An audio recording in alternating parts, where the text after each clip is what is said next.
మనం వచ్చేసి Telangana government second language Telugu చూస్తున్నాము. తీర్పు అనేటువంటి లెసన్ని చూడబోతున్నాము. శ్రీకృష్ణదేవరాయల వారి తోటలో బూడిది గుమ్మడికాయలు కాశాయి. కాసిన కాయలన్నింటినీ ఎవరో దొంగిలిస్తూ ఉన్నారనమాట. ఈ దొంగతనం సంగతి రాయల వారికి దాకా వెళ్ళింది. భటులు గుమ్మడికాయల దొంగ ఎవరో తెలుసుకోలేకపోయారు. తోటలో కాపలా కాస్తున్న వీరయ్య, మల్లయ్య, లింగయ్యల మీద అనుమానం వచ్చింది.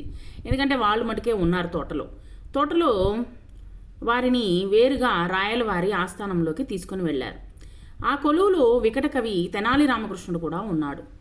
అక్కడ రాయలవారు ఈ సమస్యను వికట కవికి అప్పగించారన్నమాట. నువ్వే పరిష్కరించు అని వికట కవికి చెప్పారనమాట.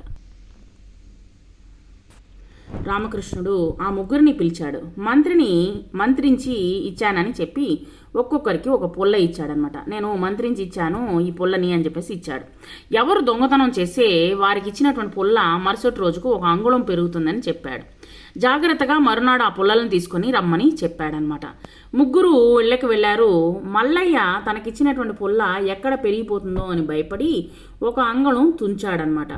ముగ్గురు తమకిచ్చినటువంటి పుల్లలు తీసుకొని ఆస్థానానికి వచ్చారు. ఆ రాజు దగ్గరికి తీసుకొచ్చారు. ఇద్దరి పుల్లలు అలాగే ఉన్నాయి. ఒకరి పుల్ల విరిచి ఉండడం రామకృష్ణుడు గమనించాడు. దొంగ దొరికిపోయాడు. అతను తాను ఎలా దొరికిపోయింది అని తెలుసుకున్నాడు. సిగ్గుపడ్డాడు. క్షమాపణ వేడుకున్నాడు. రాయలవారు అతన్ని మందలించి వదిలేశాడనమాట.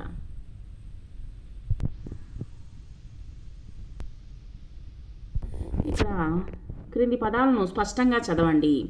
అర్క, రక్తం, నిర్మల, అర్హత, గూర్ఖ, పార్థుడు, కార్యం, ప్రయత్నం, మార్గం, మర్దనం, క్రమం, అభ్యర్థన, దుర్ఘటన, కట్నం, పొట్లం, ప్రభుత్వం, అర్చన, సర్పం, పర్వం, వాత్సల్యం, గర్జన, సత్ఫలం, స్పర్శ, ప్రోత్సాహం, తీర్పు, అక్బరు, వర్షం, చక్రం, కోర్టు, సందర్భం, సంవత్సరం, విశ్వం.